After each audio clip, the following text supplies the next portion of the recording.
It's time for another episode of I Am Northwest Arkansas, the podcast covering the intersection of business, culture, entrepreneurship, and life in general here in the Ozarks. Whether you are considering a move to this area or trying to learn more about the place you call home, we've got something special for you. Here's our host, Randy Wilburn.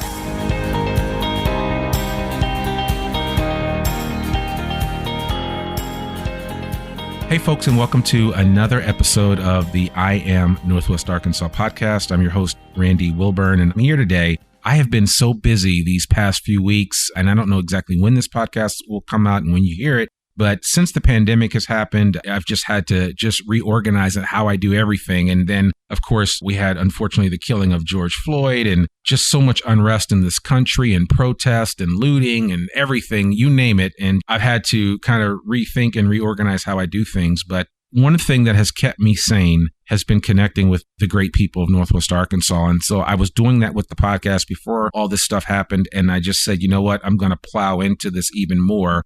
And so today I'm sitting with the smartest person in the room. I put a video out the other day and I said that it's important that if you're the smartest person in a room, you need to find a different room. So today I found a different room and I'm in that room with one of the smartest people, and that is Charu Thomas. Charu is the founder of Oculogx, which is an outstanding company that was founded right here in Northwest Arkansas. I'm not going to butcher what they do. I'm going to let her tell her story. I'm going to let her tell you a little bit about herself. And oh, by the way, she is a Forbes 30 Under 30 award recipient. I think it was just this past December. So again, she is the smartest person in the room. And without further ado, Charu Thomas, how are you doing?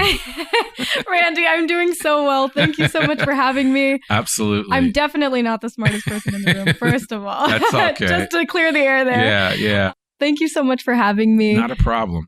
To give you a quick introduction to what Oculogx does, we build a digital order fulfillment platform so the 3 million plus associates in stores and distribution centers can do work faster.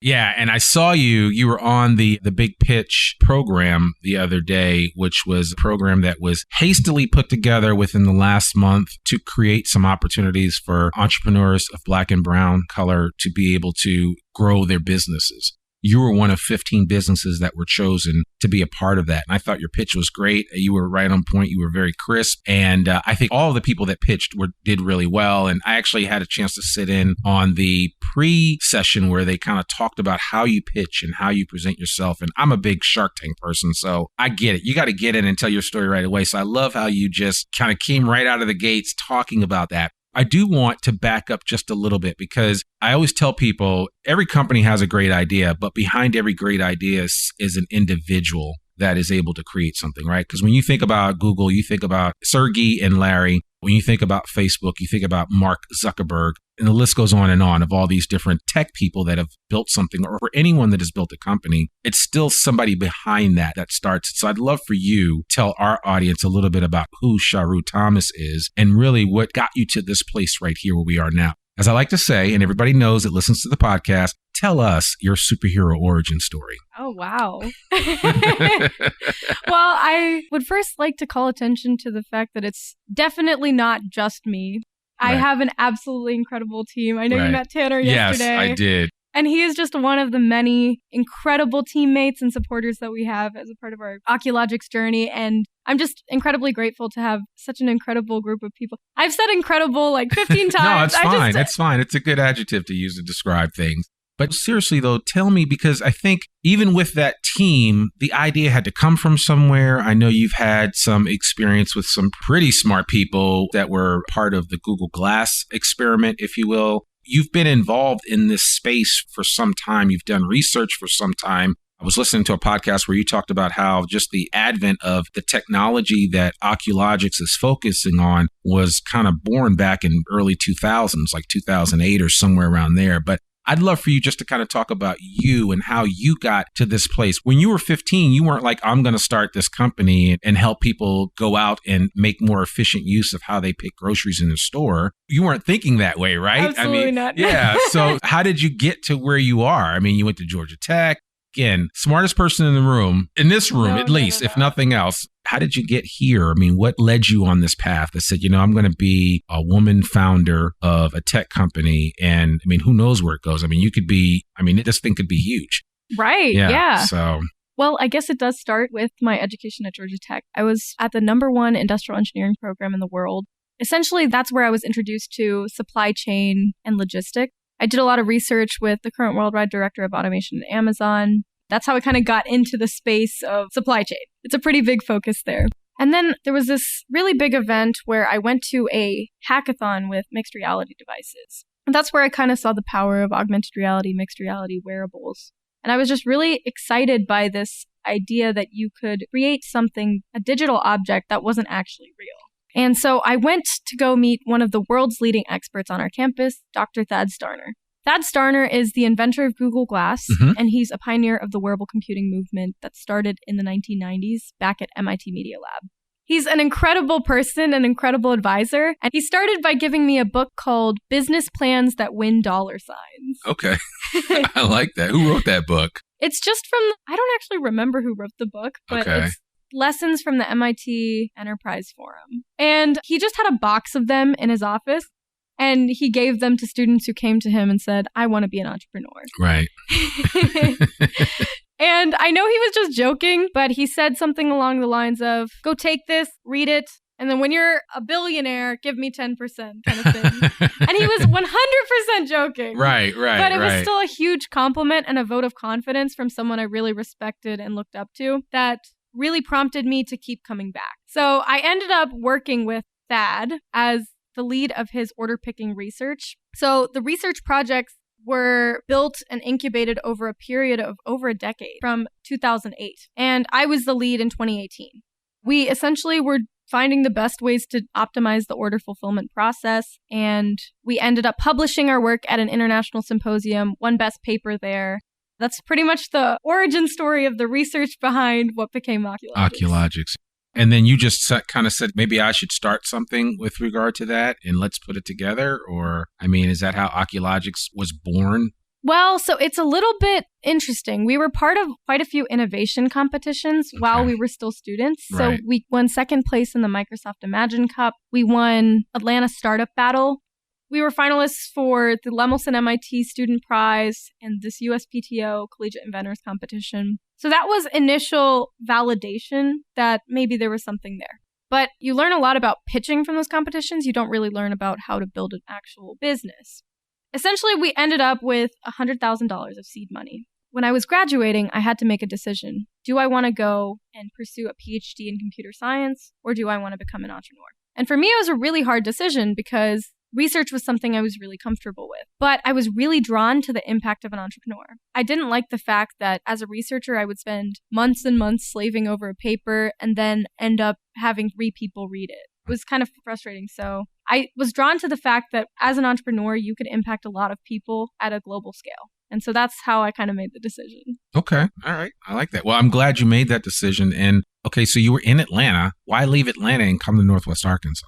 Yeah, so the next part of the story is we were picked up to be a part of this fuel accelerator program. And it was based in Northwest Arkansas, partnered with some of the biggest companies in the world like Walmart, Tyson Foods, and J.B. Hunt. Because all of them deal with logistics and things of that nature. Absolutely. So it was a supply chain focused accelerator right in the heart of NWA. So I took the opportunity and moved over here. What did you know about Northwest Arkansas before you came here? I knew absolutely nothing. So, okay, well, that's good. Where did you grow up? I grew up in Atlanta. Oh, so you are from Atlanta. I'm from Atlanta, cool. Yeah. All right. So you're from the South anyway, but I mean, once you came here, what did you realize about Northwest Arkansas that really stuck with you and has made you say, wow, this actually is not a bad place to be? I think Northwest Arkansas has a very unique value proposition. And the value is that there's these incredible companies based here, and they have huge operations that have a lot of problems within them. But the thing is, it's also a really small area, so it's a lot more accessible to get in contact with these companies than if you were elsewhere. I think it's just an incredible community. We were supported by entrepreneurial organizations like Startup Junkie, Endeavor NWA, all these great support organizations who are dedicated to making entrepreneurship really attractive in the region. And yeah, I think that was kind of as well as, the low cost of living. Yeah. And all of those good things. Right. So, at that time when you came here, did you think, man, I'll be able to build a strong team here, or I'll be able to create something that, maybe you couldn't create, or maybe because you'd be competing with so many other firms, like if you were to go to Silicon Valley or someplace like that, that you wouldn't be able to attract the type of talent and skill set that you need?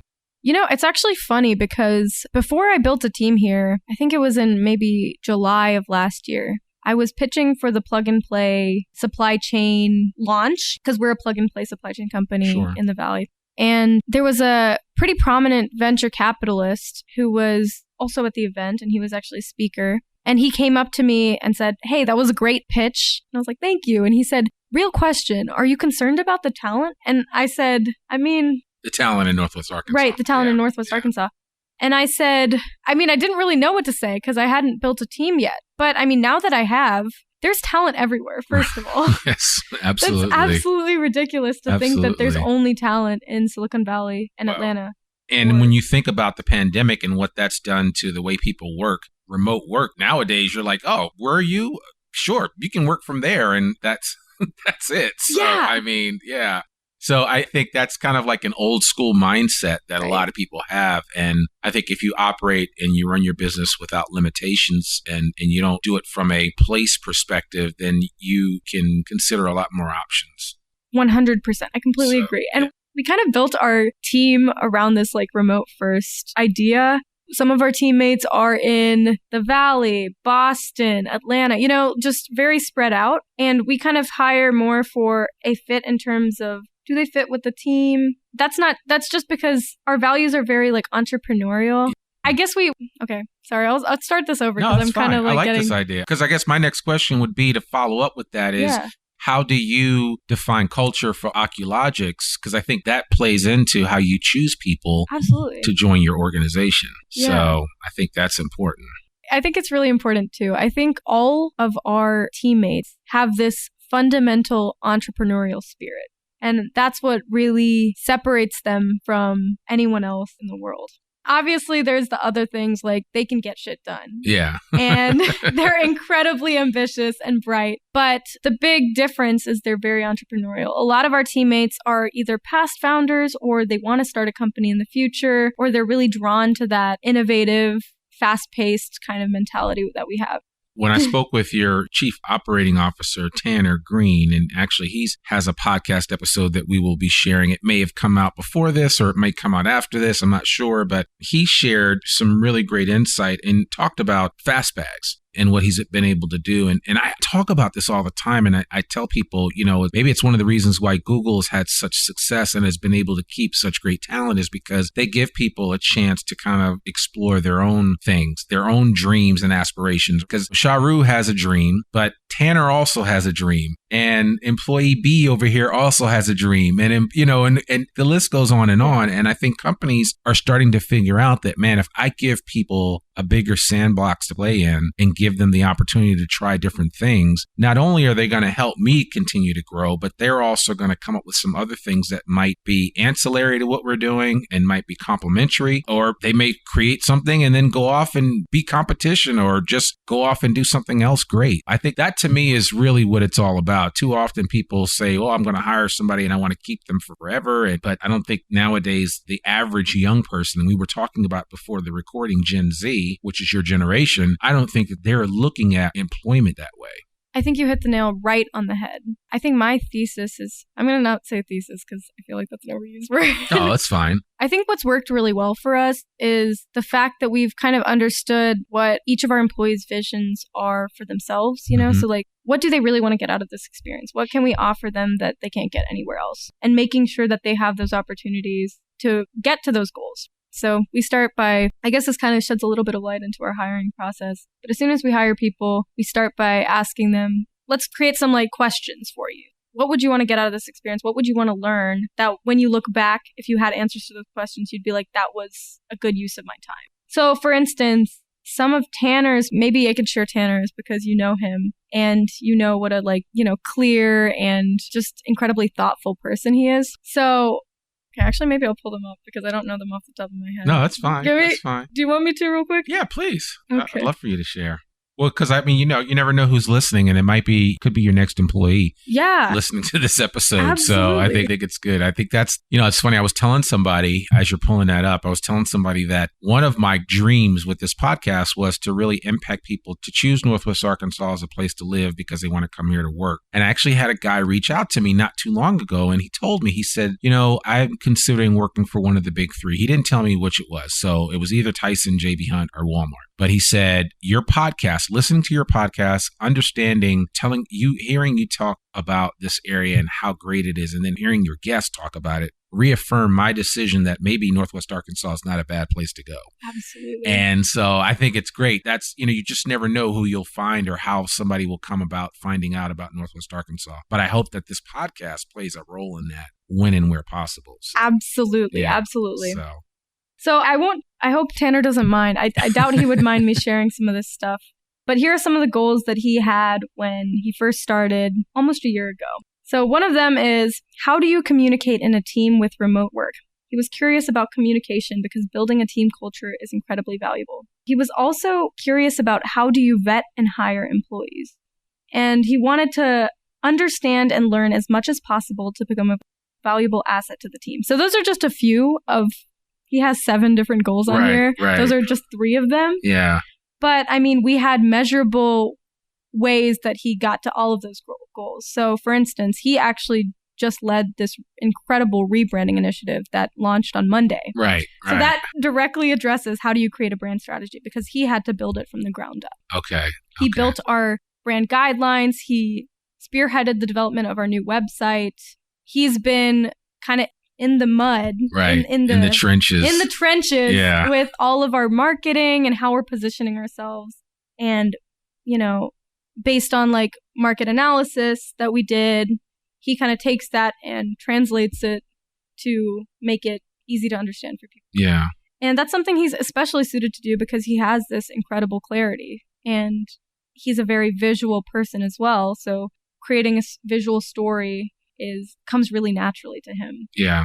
Another one, how do you vet and hire employees? So that's a responsibility that more recently I gave to him. In fact, he hired one of our latest interns all by himself. Okay. He's the one who started the entire interview process. I gave him some of the materials to get started there, but he was leading the interviews for the venture intern program and was handling that entire process. Right. So he learned how to do that, and he definitely has become an incredibly valuable asset to the team. And I think he's understood a lot about our core business. So he definitely hit that goal too. So those are just 3 of the 3 of them. Yeah. Many and that's goals. Cool. I mean, I guess at the recording of this podcast, he's been here about 11 months, according to him. That's what he said the other day. So wow, in less than a year, he has made his presence known.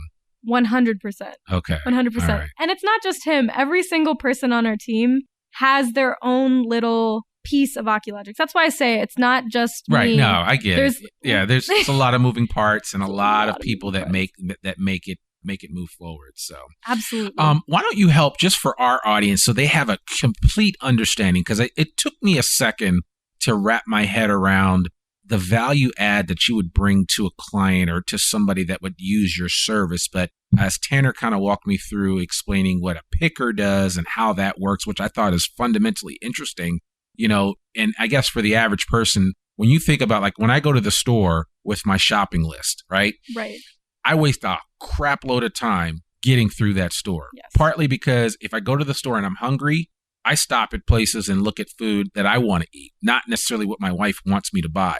But a picker doesn't have that luxury to just be wasting their time going up and down the aisles. Right. And so I'd love for you just to kind of take it from there and kind of walk through and just in the eye of the listener, help them understand exactly what Oculogx does to make that process much more efficient. Absolutely. Absolutely.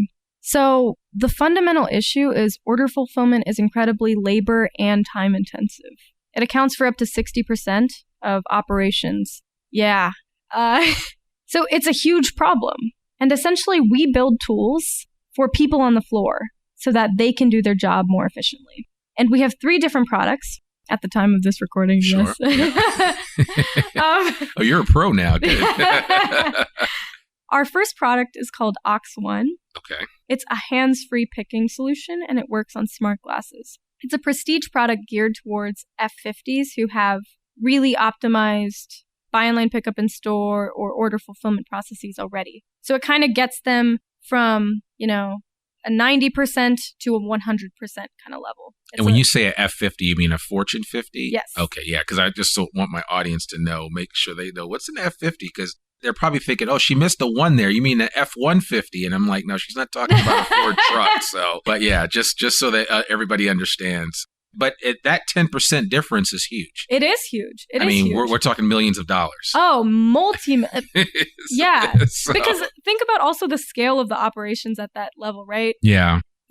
They have up to 250,000 personal shoppers, right? Mm-hmm. So 10% difference. It's huge.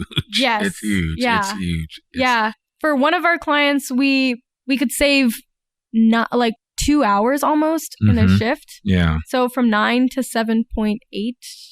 Okay, so it's not 2 hours, but it's like 1.2 hours. But that adds up over time. For each person, yeah. Yeah, absolutely. For each shift, right? So it's pretty significant. And then we also have 2 new products. One of them is called Ox Portal, and it's a bird's eye view of your floor operations. So it's more geared towards managers who are trying to optimize their labor. And so it does all this pick walk optimization. So for instance, it routes you through the store in the most efficient way. Mm-hmm.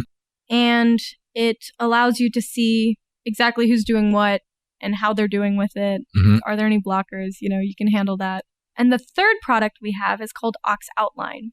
And it's a modular mobile picking application. So it's a bring your own device application. You can use it on a cell phone or current hardware like TC70s or scanners. Mm-hmm. And essentially, it is geared towards companies that don't necessarily have a buy online, pick up in store optimized process yet. Right. So they want to get up and running as quickly and as cheaply as possible while getting those benefits of, the F50s, right? Right. So that's kind of if you are just using manual methods like paper or, Excel to pick, that's what gets you from, maybe 30% to 80 or 90%. Yeah. So it gets you to a really good baseline. So let me ask you this. Was Ox Outline working and in play before the pandemic hit? It was not. It was not. It was okay. not. So it was a pandemic pivot in terms of an offering for clients and a need that you saw that was there. Absolutely. Okay. Absolutely. Okay. We actually went from concept to launch in just 4 weeks. Wow. Yeah. Wow. Yeah. That's exciting. Oh my God. Yeah. And you've put it into team. practice. What's the feedback been so far? Oh, it's been great. Users love the UX. Okay. They've really enjoyed that. We've been also optimizing it on both the outline and portal side. So, with feature requests that they have, we go ahead and prioritize them and then add them and make it as generalized as possible. So it's been really good. Would you say that one of the advantages that Oculogx probably brings to the table, especially for larger entities, is that when you go with another larger entity to provide this type of service, it may take longer for them to get iterations of what they're requesting. Whereas where you guys do it, it's like you ask for it on Monday and on Friday, you're presenting them with something that they can actually see and touch. Absolutely. Absolutely. I think the key pain points that each of the products address are also kind of different. So Ox One is a highly customized solution. Mm-hmm. Ox Portal is supposed to fit this pain point of integration, right? So it's really hard to integrate all these ERPs or WMSs or whatever you have, right? Right. So Portal is that intermediary that can kind of handle it all. And then there's Ox Outline, and it's just a really low cost, really low ROI. I'll say affordable, actually, an incredibly affordable way to get your buy online, pick up in store process pretty optimized, right, or warehouse process pretty optimized if you're using manual methods. So for the smaller mom and pop shop out there that's trying to participate and hang with the big boys, there is still hope for them. Absolutely. Yeah. Absolutely. So, and I think and Tanner kind of walked me through some of the things that you guys were doing in the impact that you're making, even on even with smaller scale entities, right? Because I mean, there's the HEBs of the worlds and the Wegmans and all these big chain grocery stores, Kroger's, and then there's smaller stores. and your natural grocers and others, and then even local places like an O&F here in Northwest Arkansas. So there's a wide variety. There's a large audience that can really benefit from this technology. Yeah. So, and we're seeing that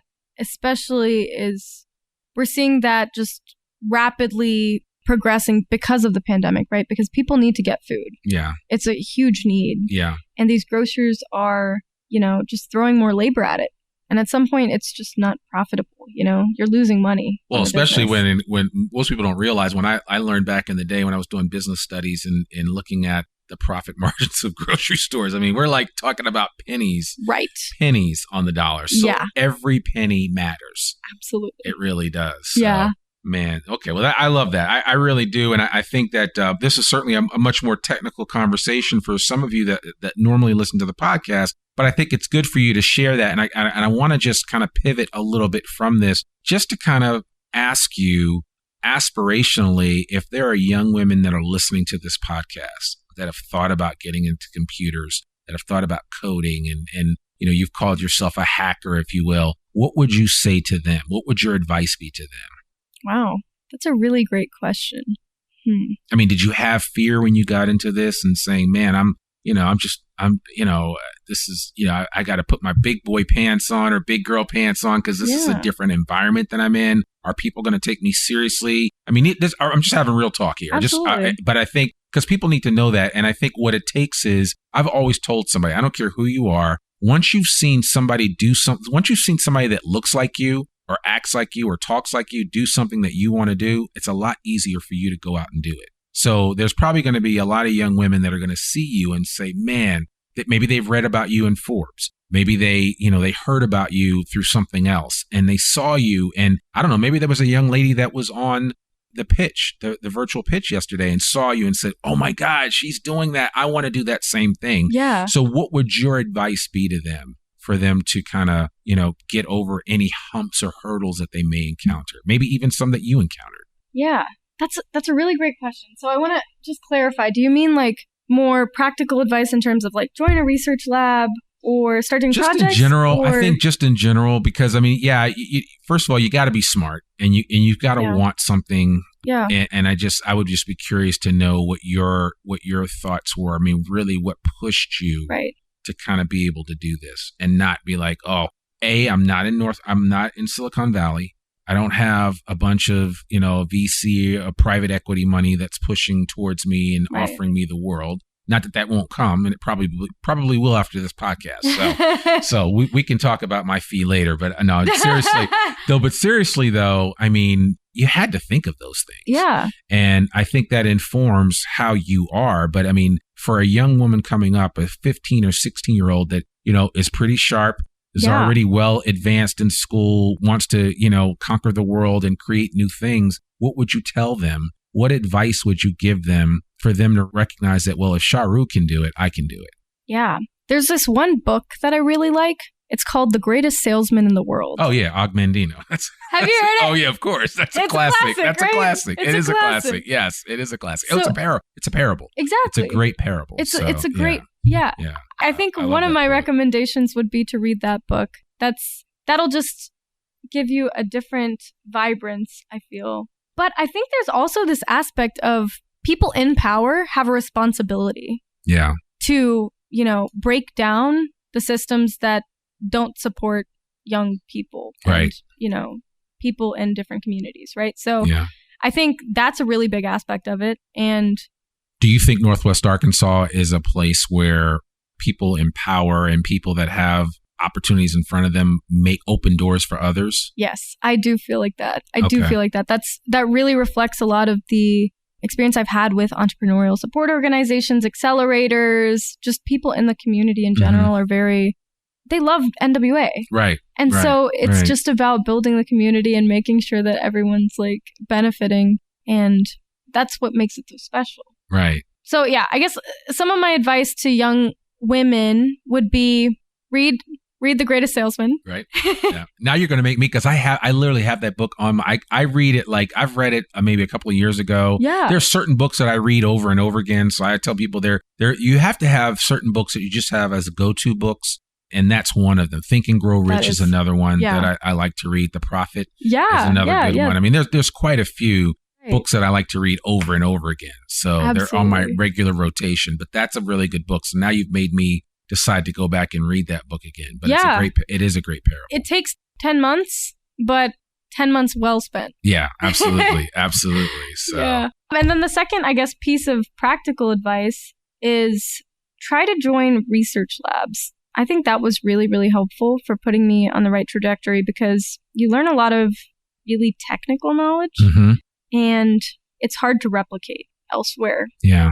And so you basically end up learning about an intersection of two, like for me, it was like the intersection of supply chain and wearable computing originally, right? Right. And that's a very specific niche thing, you know? So I'm like one of the only maybe 10 people in the world who know about that because that's super niche, right? Yeah, yeah. And so I think research allows you to learn about something very specific, which can help. So that's also another piece of advice. But I think that there's also a responsibility for people who are at the top to make sure that those opportunities are accessible for everybody because, you know, they're not. Yeah, so, absolutely. And mentoring is important. Absolutely. So I think who you choose as a mentor is really important. I mean, all of those things play into that. And I'm glad you outlined kind of like a game plan of what you can do. And I would just add to what you said about, you know, in the same sense that finding a research opportunity, a research lab, or research study that's being done that you can be a part of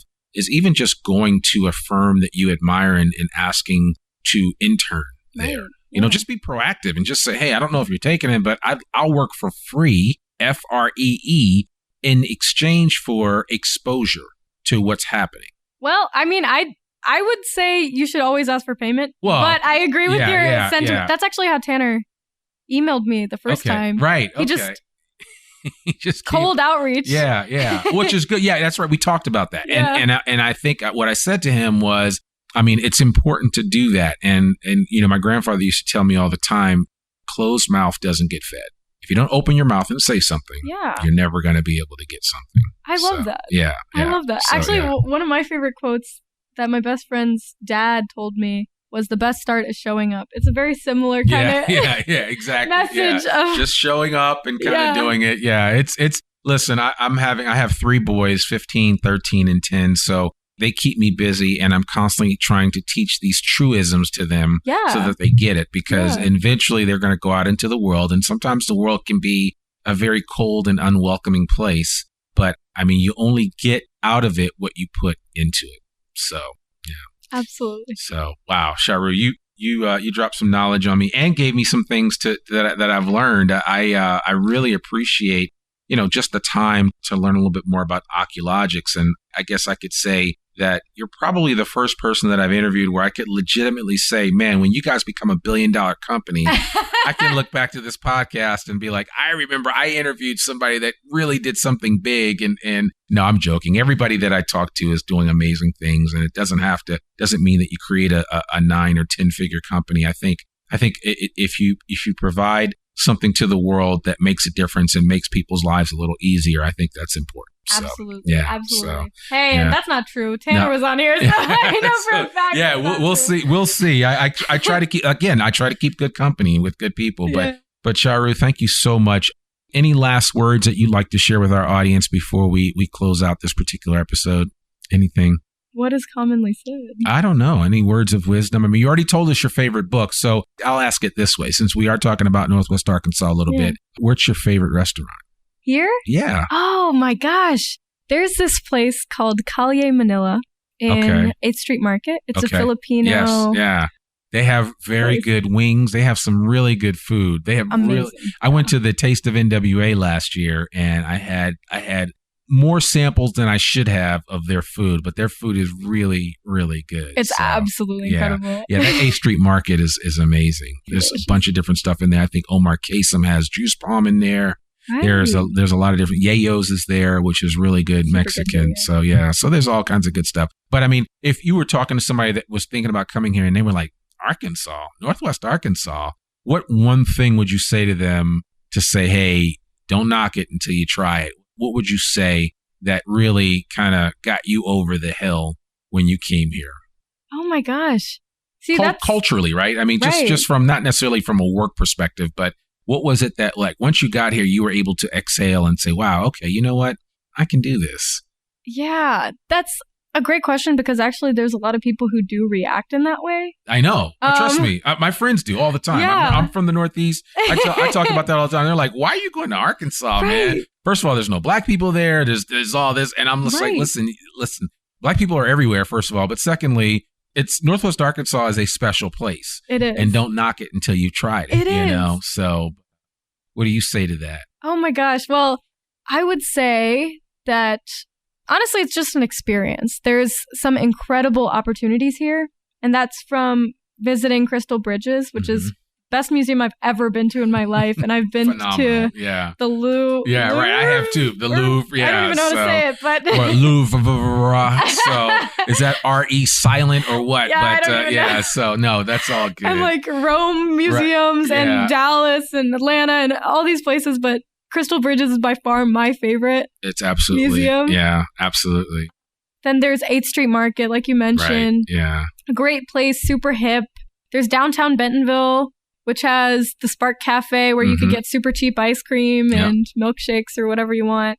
The 5 and 10. I mean, there's a little bit of everything. So, absolutely. Yeah. It just has a very different energy that I think you can only feel, but you have to come visit. Yeah, absolutely. Check it out. Well, I love that. So, well, yeah, folks, please take Charu's advice. If you're not from here, if you're thinking about moving here, definitely come visit Northwest Arkansas. I think you'll like what you see. You can always hit me up on Instagram or Twitter at I am Northwest Arkansas and ask me questions of places that you should visit. And I'll be more than happy to share that with you. And you can always visit our website at iamnorthwestarkansas.com to get more information. Charu, before you leave, tell us if people want to contact you, what's the best way for them to reach out? Yeah. Well, one of them is LinkedIn. That's a pretty good way. Okay. It's just, my name is Charu Thomas, Charu, and my last name is Thomas. Or my email, which is my name, Charu, Charu, at Oculogx.com, Oculogx.com. Yeah, and I'll put that in the show notes so everybody has it. They'll have access. I'll put your LinkedIn profile and different social media contacts for Oculogx so that way people can check them out. But listen, we've got a great company right here in our own backyard, folks, and we need to support them. So please reach out to Charu after you've listened to this podcast. Let her know what you think about what she's doing, the amazing work that she and Tanner and the rest of their amazing team, I'm going to use that word again, is doing to make Northwest Arkansas a very fertile place to start a tech company and really do something big. So the sky is the limit. So, I mean, I can only hope and pray that you guys have a tremendous amount of success and that the world benefits from what you have to offer. Thank you. Thank you so much. And actually, I do have one last thing to say. Sure. Shout out to my incredible team, Tanner, Philip, Victor, Aish, Jasper, Will, everyone who's been a part of our journey.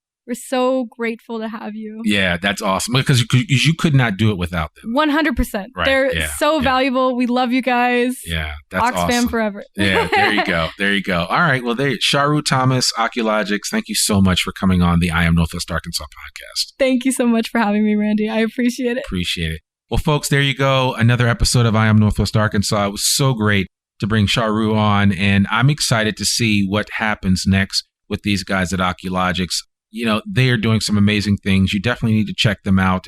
Even if you don't have a store or a company that could benefit from what they do, you still should see what companies here in Northwest Arkansas are doing to make this place so special. And I just would encourage you to check them out. And if nothing else, just support them. That's the other thing that I love about Northwest Arkansas is we like to support our own. And so Charu is one of us. And so I would encourage you to reach out and let her know what you think about what she's doing and how she's, really building something special right here in our own backyard in the Ozarks. So that's all I have for you today. I will be back with you with another episode next week. Remember, you can find us at iamnorthwestarkansas.com. You can follow me on Instagram, Twitter, at I Am Northwest Arkansas. And lately, I've been putting out a lot of videos just because of everything that's going on. So I've been sharing my thoughts a lot more frequently. I'll be doing many more live videos. And eventually, at some point in time in the near future, I'm going to do some live streaming of some of these podcast episodes that we do with amazing people like Charu. So